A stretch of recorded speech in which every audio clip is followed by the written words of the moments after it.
Fáilte roimh go fáil mí mis Gaeilge. Welcome back to Let's Learn Irish. Level A1, topic Gné, Bia agus Deoch. Level A1, topic 9, food and drink. Level A1, topic Gné, Rannóg Gné, Ag Ordú Béile, Ag Éisteacht Éisteacht. Level A1, Topic 9, Section 9, Ordering a Meal, focusing on listening.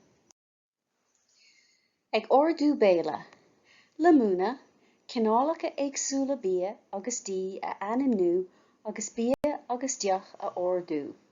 So naming different types of food and drinks and ordering food and drink.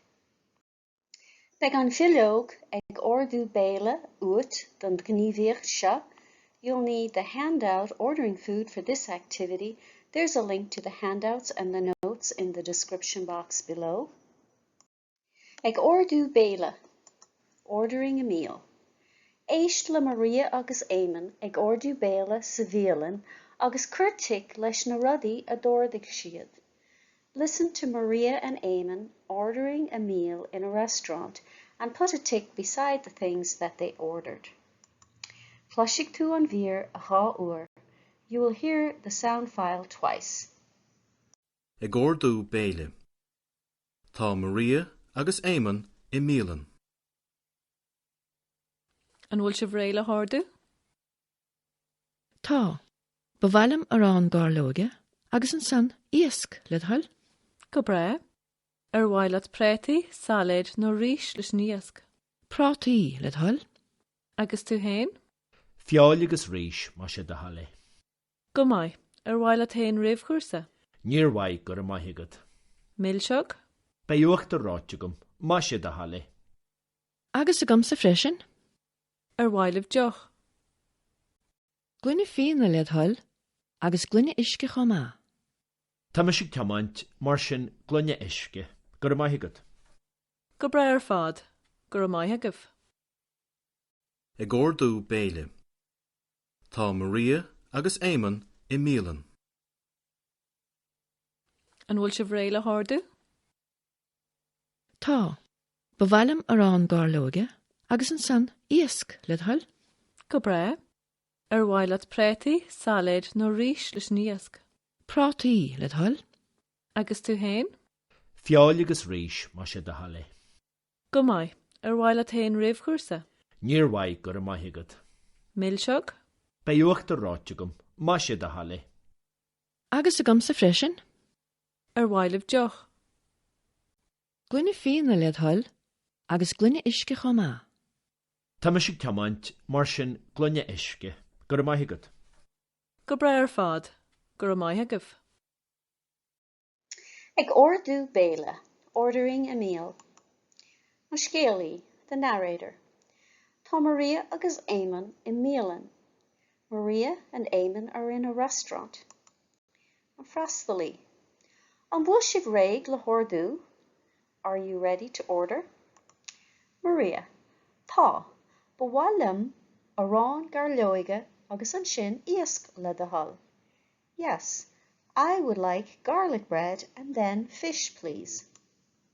Go bra, bhaileat prátaí, salad nó rís leis an íosc. Great. Would you like potatoes, salad, or rice with the fish? Maria. Prátaí le do thoil. Potatoes, please. An freastalí. Agus tú féin? And yourself? Éimeann. Fiol agus rís má sé de halaí. Meat and rice, if you please. An freastalí. Go maith. Bhaileat féin roimh chuirsa? Great or good. Would you yourself like an appetizer? Éimeann. Níor mhaith gur raibh maithigad. No, thank you. An freastalí. Milseog? Dessert? Éimeann. Beg uachtar roite agam má sé de halaí. I will have ice cream, if you please. Maria. Agus agam sa freisin. And me too. An freastalí. Bhailibh Deoch? would you like a drink? Maria, glunne fianna le the hull, agus glunne ishka chomá. A glass of wine, please, and a glass of water as well. Éimeann, tá mise ag tiomáint, mar sin glunne ishka gurb maithagad. I'm driving, therefore a glass of water, please. Thank you. Freastalí, gibbrá fad, gurb maithagad. Great altogether. Thank you. Na freagraí, Maria dús. Beg a rán gar leoige aici, agus fian, agus iasc, prátaí, isce, uachta róite. Agus Éimeann beg fiol aige, ríis, agus isce, agus uachta róite. Agus inis, déan iarracht gach cinál bia a lútar a chur in Albert mar hampla, is bra lum a rán gar loige. Make an effort to put each type of food they mentioned in a sentence.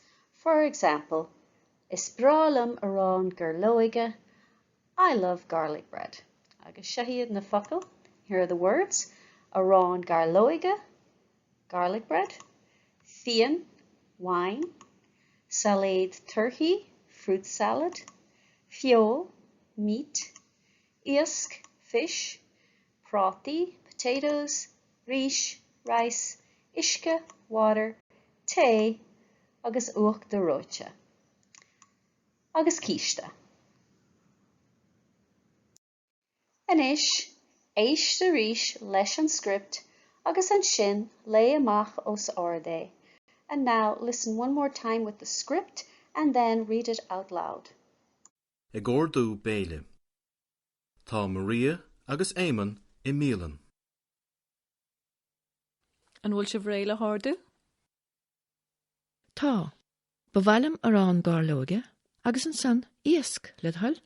Go bra, ar bhaileat prétaí, salad nó ríis níosc. Prátaí le thuil. Agus tú hain? Fáil agus ríis má sé de halle. Go mai, ar bhaileat hain réamhchúrsa. Níor mhaith gur maithigad. Mílseog?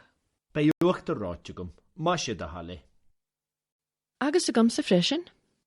Ar bhailemh Deoch. Glunne fianna le thuil, agus glunne isce chomá. Tá mise ag tiomáint mar sin glunne isce gur maithigad. Go bra ar fad, gur maithagah. Agus inis, lay an slacht amach ó sword. And now read the passage out loud.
Agus sin deireadh le Rannóg Ag Ordú Béile. And that's the end of section 9, ordering a meal, le múna, cineálacha éagsúla bia agus dí a ananú, agus bia agus deach a ordú, naming different types of food and drinks and ordering food and drink. Tá na nótaí agus bilóga oibre le fáil in éineacht le cóid fuaimne agus nasca na cuisle, suíomh lúscartaí. The lecture notes and worksheets to accompany the course, along with the MP3 files and Quizlet links, this is a flashcard website, are available